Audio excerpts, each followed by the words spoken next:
Ancora botte, sangue e grave violenza di genere. Questa volta è accaduto in un comune del Medio Friuli, dove ieri una donna italiana di 46 anni è stata picchiata brutalmente dal compagno al punto da finire in ospedale ad Udine.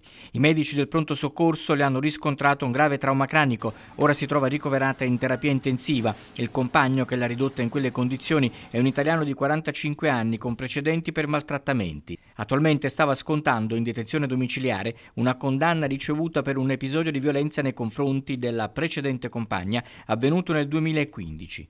Secondo quanto si apprende, a chiamare i carabinieri e richiedere il loro intervento è stata la mamma della vittima, che dall'appartamento vicino aveva sentito urla e rumori provenire dalla casa della figlia. All'arrivo dei militari, la 46enne è stata trovata in stato di semi-incoscienza, con i locali messi a soqquadro e diverse tracce ematiche. L'aggressore è stato quindi ammanettato e condotto in carcere ad Udine, dove questa mattina il GIP Maria Rosa Persico ha effettuato l'interrogatorio di garanzia e dopo la convalida dell'arresto, eseguito dai carabinieri, ha disposto la custodia cautelare in carcere.